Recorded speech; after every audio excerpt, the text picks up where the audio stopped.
अस्सलाम वालेकुम, good evening ladies and gentleman. उम्मीद करता हूँ आप सब ठीक होंगे।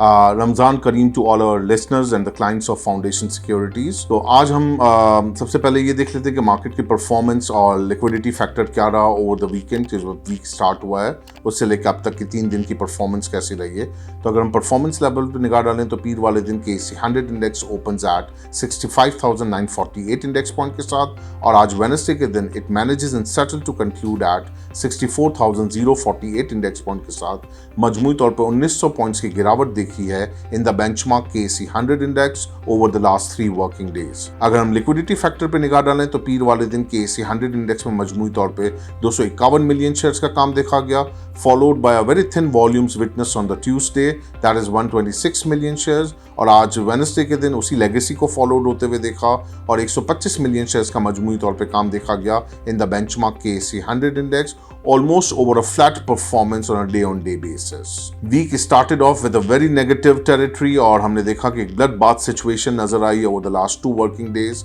जिसमें ऑलमोस्ट तकरीबन 1800 पॉइंट से 1900 पॉइंट्स के करीब गिरावट देखी है ऑन द फ्लोर ऑफ के AC100 इंडेक्स।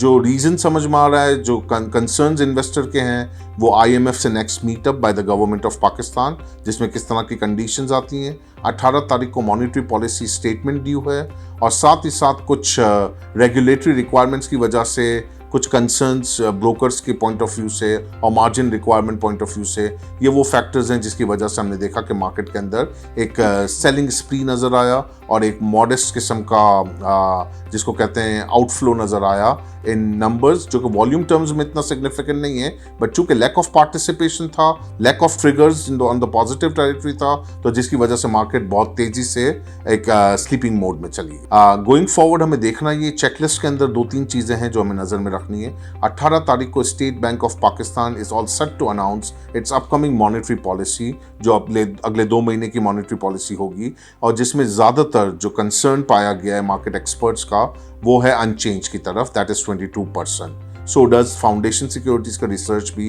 यही एक्सपेक्ट कर रहा है कि 22% पे ही इस बार शरह सूद रखेंगे। लेकिन ये बात भी साथ भूलनी नहीं चाहिए कि इन्फ्लेशन के नंबर्स तेजी से नीचे आ रहे हैं डिस्पाइट नोइंग द फैक्ट कि रमज़ान इफेक्ट है, बट नंबर्स की बेसिस पर अगर बात करें CPI कोर इन्फ्लेशन, तो वो 29% से गिर के 23% पे लास्ट मंथ का आया है, तो और आगे भी टेन डाउन होता हुआ दिख रहा है on calculation because of the base effect. तो अगर ये रहता है और यही अगर स्टेट बैंक का कैनवस रहता है और रुपी भी कंट्रोल में है, और अगर आगे चल के IMF के साथ बातचीत भी मस्बत उसमें हो जाती है जोन के अंदर, तो आई बिलीव रुपी के अंदर भी एक मुस्तहकम साइड नज़र आएगी और बहुत अच्छी जगह बन जाएगी कि इंटरेस्ट रेट को कट दे सकें, और इसी बार में one can expect minimum 1% cut on 18th of March by the State Bank of Pakistan. But nevertheless concerns अभी external factors के ऊपर भी हैं, नया इलेक्शन हुआ है, पॉलिटिकल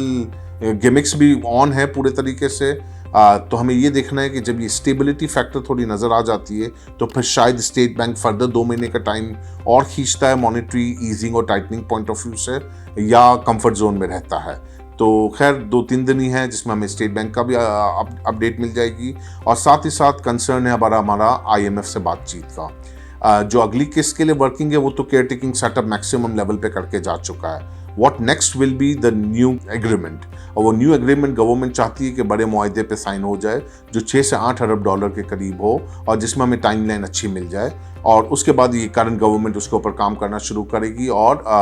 जो लाएमल होगा उस पर बात करेंगे। देखें, तो मेन कंसर्न IMF का रहता है हर बार जितने भी डायलॉग्स हुए हैं उसमें टैक्स बढ़ाना, और टैक्स बढ़ाने के लिए किसी भी पॉइंट इन टाइम पे हमारी मार्केट का कोई ना कोई सेक्टर उससे अफेक्ट होता है, जो कि थोड़ा सा नेगेटिव